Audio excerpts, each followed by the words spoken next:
my former best friend, pretty much left me and my family up the creek without a paddle. I know he was going through health issues due to hardships with his late wife. My wife passed away, and we have 3 children together. I just wanted a little understanding. He didn't want to hear that.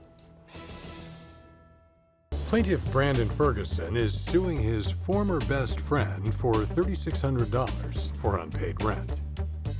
Defendant Michael Owens claims he was going through a perfect storm of personal problems, and his friend should have been more understanding. He says he owes nothing. Please raise your right hand. Do you swear the testimony you're about to give is the truth, the whole truth, and nothing but the truth? I do. I do. Thank you. You can have a seat, ma'am. The Honorable Judge Jerry Springer now presiding. Good morning, Your Honor. Good morning, Najee. This is case number 084 on the docket, Ferguson versus Owens. Thanks, Najee. We have the plaintiff here, Brandon Ferguson, and you are suing, what it says here, your former best friend, Michael Owens, for $3,600 for unpaid rent. We moved in together prior to this situation at this new place. We moved in together, him moving in with my family, my wife, due to hardships with his late wife. I just wanted to help a friend out, in a time of need. In February of 2020, me, Mr. Owens, and my wife, we decided to get a bigger place to accommodate everybody so everybody have their own space. My Exhibit A, it shows how much the rent was. It was $1,050 a month. Me and Mr. Owens agreed to go half on the rent, which $525 each. And prior to that, my rent at my other place was only $700 a month. So with Mr. Owens coming into the household and us getting this new place, the rent was extremely higher than what it normally was. I just noticed certain things wasn't getting done around the house. Grass, for one. Just anything, laundry, dishes, bathroom. And Mr. Owens, I know he was going through health issues, but he'll pay my daughter a few bucks to take care of the cleaning process that he couldn't do. I'm looking at the lease, and you're right. You, your wife, and the defendant, Michael Owens, you all signed this lease. After I text him to let him know, hey, I'll clean the bathroom, you take out the garbage.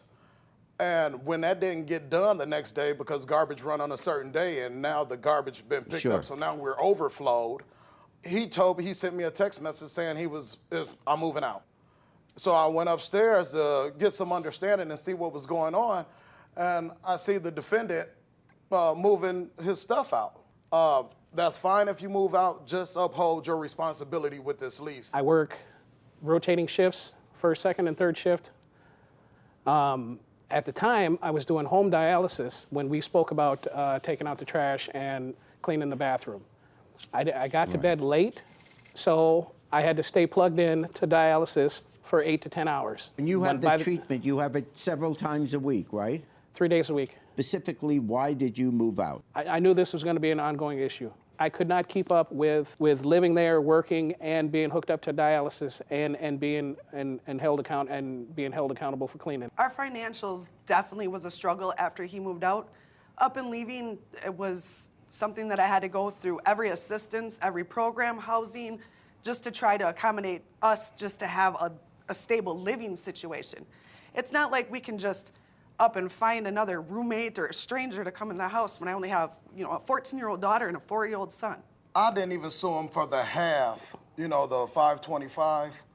I knocked it down to $450. So the $450 a month, 8 months of non-payment is the $3,600 you're suing for. Correct. Was this an issue? Yes. My wife passed away on the 3rd of July, maybe 2 or 3 weeks prior to or after me leaving, we have 3 children together. I would have had to move anyway. And you also made a statement about the plaintiff not going to your wife's funeral? Yes, that hurt. If I could, I would have made it.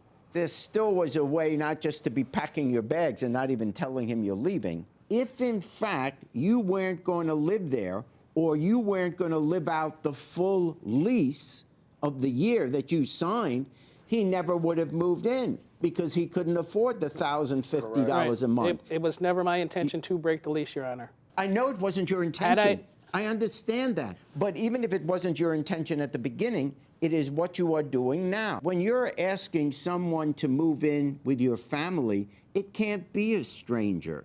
And so I have no choice. And I feel badly about it, but I can't justify any other decision. He's stuck with a lease that he never would have gotten into had you not joined in on the signing. When you sign on the line, and I will pay the rent, my share of the rent, for the next year, and I signed on it, that's it. So I do fine for the plaintiff in the sum of $3,600. Thank you, Your Honor.